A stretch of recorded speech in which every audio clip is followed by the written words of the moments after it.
Welcome to all my dear student, स्वागत है आपका अपने चैनल पढ़ाई लिखाई पे। सेट 1 का सॉल्यूशन ऑलरेडी अपलोडेड है चैनल पे, तो वहां जाके आप देख लीजिए 32/3/2 ये सॉल्यूशन हम यहाँ पे ले आ रहे हैं। तो चलिए बिना कोई वक्त गवाए हुए स्टार्ट करते हैं आज का वीडियो। ठीक है, क्या है फर्स्ट क्वेश्चन देख लेते हैं यहाँ पे। Why which organisation is the human development report publish. Human development report कौन सी ऑर्गेनाइजेशन पब्लिश करती है? तो माय डियर सीधे आंसर पे आते हैं, यूनाइटेड नेशंस डेवलपमेंट प्रोग्राम, जिसको यूएनडीपी कहते हैं। ठीक है, चलिए सेकंड क्वेश्चन देखते हैं। ये बच्चे ने है ना क्रॉस लगाया हुआ यहाँ पे, identify the odd one out. Odd one out यहाँ पे निकालना है, तो राइट आंसर हो जाएगा बेटा सी, हिंदुस्तान यूनिलीवर लिमिटेड। बाकी सब हैवी इंडस्ट्रीज दी हुई है यहाँ पे। ठीक है, चलिए choose the correct option to fill in the blank. The process of removing barriers, ठीक है, on foreign trade and investment by the government is known as. क्या कहते हैं उसको? ठीक है, कि यानी गवर्नमेंट चाहती है कि इन्वेस्टमेंट आए, फॉरेन इन्वेस्टमेंट आए, तो उनके लिए रास्ता आसान बनाना, तो ये होता है बेटा क्या? लिबरलाइजेशन। क्या होता है? Liberalisation is the right answer. चलिए नेक्स्ट क्वेश्चन की तरफ मूव करते हैं। रीजन असर्शन आ चुका है यहाँ पे।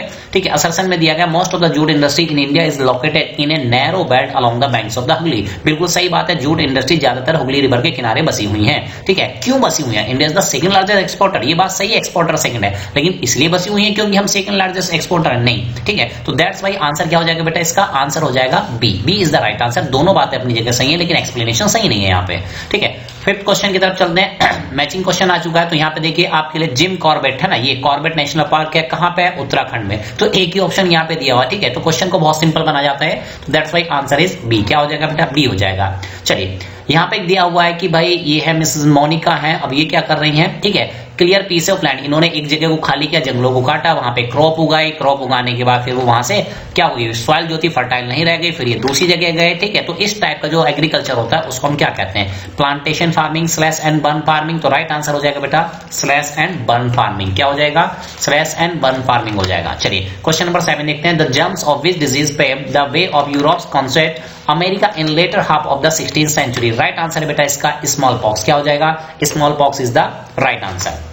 चलिए नेक्स्ट देखते हैं।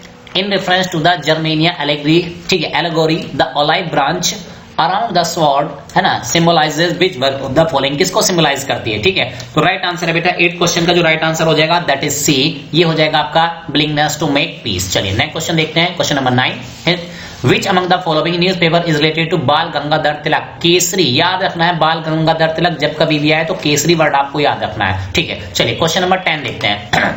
ठीक है, तो arrange the following instruction in chronological order. पहले आपको क्या बताना है? क्रोनोलॉजिकल ऑर्डर बताना है। तो ठीक है, तो सबसे पहले क्रोनोलॉजिकल ऑर्डर में आ जाएगा आपका बेटा क्या? सबसे पहले आ जाएगा चंपारण आ जाएगा। ठीक है, चंपारण के बाद आ जाएगा खेड़ा, खेड़ा के बाद आ जाएगा रोड, और सबसे लास्ट में आ जाएगा बारडोली। तो इसके अकॉर्डिंग जो आंसर आपका फिट बैठेगा D is the correct answer. चलिए नेक्स्ट क्वेश्चन की तरफ मूव करते हैं। Why is it not easy to get loan from the formal sector? Formal sector से लोन लेना आसान क्यों नहीं है? ठीक है, तो चलिए देखते हैं क्या मोस्ट अप्रोप्रिएट ऑप्शन आपको तलाश करना है यहाँ पे।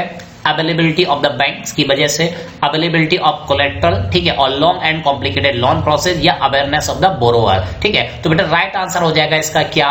ये हो जाएगा B. Second, third and fourth वाला करेक्ट आंसर हो जाएगा। चलिए मूव करते हैं नेक्स्ट क्वेश्चन की तरफ। Identify the sector on the basis of following characteristic, choose the correct option. ठीक है, तो आपको देखना है ऑब्जेक्टिव, इसका ऑब्जेक्टिव, इस सेक्टर का ऑब्जेक्ट प्रॉफिट कमाना है। ठीक है, सेकंड, इस सेक्टर को क्या ऑन करते हैं? कोई पर्टिकुलर पर्सन या कंपनी ऑन कर सकती है।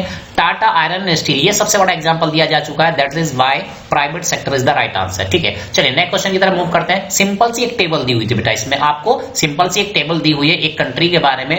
7 से 8 इयर्स की एज की जो पॉपुलेशन है, ठीक है, वो 1200 मान लेते हैं। ठीक है, और नेट अटेंडेंस है 1000। ठीक है, लेकिन क्वेश्चन में जो पूछा गया है आपको परसेंटेज बतानी। क्या बतानी बेटा? परसेंटेज, और वो भी कौन से? 14 एंड 15 इयर्स एज ग्रुप की। तो देखिए 14 एंड 15 है क्या? ठीक है, तो 1000 स्टूडेंट्स हैं, ठीक है, पॉपुलेशन है, और उनमें से 800% है, तो 1000 में से 800 यानी सीधे सीधे आंसर आ जाएगा 80%। चलिए नेक्स्ट क्वेश्चन की तरफ मूव करते हैं। Two statement are given. चलिए असर्शन पढ़ते हैं पहले। क्या स्टेटमेंट है यहाँ पे? Every party in India has a register with the election commission, यानी हर एक पार्टी को रजिस्टर होना पड़ेगा इलेक्शन कमीशन से। बिल्कुल सही बात है। ठीक है, second, the government provide election symbol, government election symbol provide करती है, तो बिल्कुल बात गलत है, गवर्नमेंट नहीं करती, इलेक्शन कमीशन सिंबल प्रोवाइड करता है, तो यानी आर स्टेटमेंट गलत है। तो कहां पे गलत है? देखिए ये सी वाला हो जाएगा ना, यहाँ पे गलत हो गया है। ठीक है, चलिए तो सी is the right answer. Next देखते हैं। विच of the following group is majority इन श्रीलंका? कौन से ग्रुप रहते हैं श्रीलंका में मेजॉरिटी, है ना, मेजॉरिटी में? तो ये आपका सिन्हाला स्पीकर्स हो जाएगा। चलिए नेक्स्ट क्वेश्चन देखते हैं। The to reform the party system which of the following task have been made compulsory. यहाँ पे वर्ड अंडरलाइन करेंगे, कंपलसरी कौन सी चीज है पॉलिटिकल पार्टी के लिए। तो चलिए देखते हैं, it is now compulsory for all political party to file income tax return. ITR भरना होगा उनको, बिल्कुल सही बात है, ए वाला आएगा आंसर में, ठीक है। Second, it is now compulsory for all parties to have 1/3 women candidates, ठीक है। तो बेटा ये कंपलसरी नहीं है, ठीक है, ये बोला गया है कि ऐसा होना चाहिए but it is not compulsory, that's why second वाला स्टेटमेंट यहाँ पे नहीं आएगा। सेकंड वाला स्टेटमेंट नहीं आएगा, फर्स्ट वाला आएगा, ठीक है। तो चलिए देखते हैं ऐसा कौन सा ऑप्शन है, ऐसा केवल थर्ड ऑप्शन बैठ रहा है, ठीक है। तो ये हो जाएगा, फिर भी देख लेते हैं नेक्स्ट ऑप्शंस को, ठीक है। पॉलिटिकल पार्टीज को बोला गया है कि आप ऑर्गेनाइजेशन, अपनी ऑर्गेनाइजेशन के अंदर जो भी आप इलेक्शन प्रोसेस कर रहे हैं वो अपनाएंगे, बिल्कुल सही बात है। और डी, कंपलसरी वो कैंडिडेट, यानी कि आपको क्रिमिनल केसेस अगर कोई है उसकी जानकारी एफिडेविट में देनी पड़ेगी, तो ये भी सही है। तो बी वाला यहाँ पे ये सेकंड गलत हो जाएगा, तो दैट्स व्हाई ऑप्शन क्या हो जाएगा बेटा, first and third and fourth, यानी कि C option is the correct answer. चलिए नेक्स्ट क्वेश्चन की तरफ मूव करते हैं। Which one of the following statement represent gender equality, यानी चाहे मेल हो चाहे फीमेल हो सबको इक्वली चीज मिलती है, क्या है यहाँ पे, तो देखेंगे राइट आंसर डी है, प्रोवाइडिंग वोटिंग राइट्स। ऐसा नहीं कि मेल के वोट की वैल्यू कुछ और है, फीमेल के वोट की वैल्यू कुछ और है, ऐसा कुछ भी नहीं है, सबको इक्वली ट्रीट किया जाता है यहाँ पे। तो that's why answer is D. Choose the correct match pair for the following concurrent list. चारों में कंकरेंट लिस्ट यहाँ पे दिया हुआ है, तो कंकरेंट लिस्ट वो होती है जो स्टेट गवर्नमेंट और सेंट्रल गवर्नमेंट में आता है, तो दैट्स व्हाई एजुकेशन दोनों लिस्ट में आता है बेटा, है ना। चलिए नेक्स्ट देखते हैं, in which one of the following organs of India are women taking advantage of reservation. Women ले रही है एडवांटेज यहाँ पे रिजर्वेशन का, तो राइट आंसर हो जाएगा बेटा यहाँ पे म्युनिसिपैलिटी में। और 20 लास्ट क्वेश्चन है यहाँ पे, ठीक है।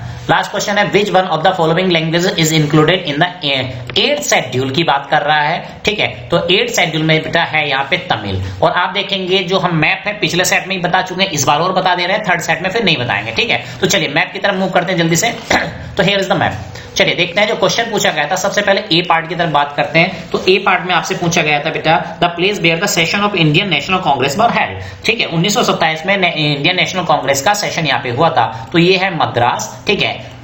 ए ऑप्शन, ये जो एक पार्ट जो पूछा था इसका आंसर हो जाएगा। मद्रास को चेन्नई के नाम से जानते हैं आज की डेट में, ठीक है। नेक्स्ट है, the place where Mahatma Gandhi broke the salt law. Salt law तोड़ा था, आप जानते हैं दांडी मार्च किया था उन्होंने, तो ये प्लेस है दांडी जो कि गुजरात में होता है, ठीक है। फिर आ जाएंगे बी पार्ट पे, विजुअली इंपेयर्ड वाला पार्ट हम यहाँ पे छोड़ दे रहे हैं, ठीक है। फिर बी पार्ट पे आएंगे, बी पार्ट में 4 चीजें पूछी गई हैं। तो सबसे पहले पूछा गया था in international airport of West Bengal, West Bengal का एयरपोर्ट। तो चलिए वेस्ट बंगाल चलते हैं, यहाँ पे हो जाएगा नेताजी सुभाष चंद्र बोस एयरपोर्ट, ये हो जाएगा। सेकंड पार्ट में पूछा गया इस software technology park of Karnataka, Karnataka में है ना, तो ये हो जाएगा आपका बेंगलुरु में सॉफ्टवेयर पार्क है, सेकंड का ये आंसर हो जाएगा। थर्ड है nuclear power plant located in Maharashtra, तो ये हो जाएगा बेटा तारापुर में, है ना, न्यूक्लियर प्लांट हो जाएगा यहाँ पे थर्ड। और ये वाला है ना ऑप्शन यहाँ पे देखिए सेकंड पड़ गया, ये फोर्थ वाला है, ठीक है। तो चलिए देखते हैं क्या है fourth one, a major sea port of Orissa, Orissa का सी पोर्ट एक मेजर, तो ये है आपका पारादीप सी पोर्ट, ठीक है। तो इस तरह से माय डियर स्टूडेंट इस सेट का सॉल्यूशन है ना कंप्लीट। और भी सेट के सॉल्यूशन देखने के लिए देखते रहिए हमारे चैनल पढ़ाई लिखाई विद मी वीरेंद्र। मिलते हैं नेक्स्ट वीडियो में, तब तक लेते हैं।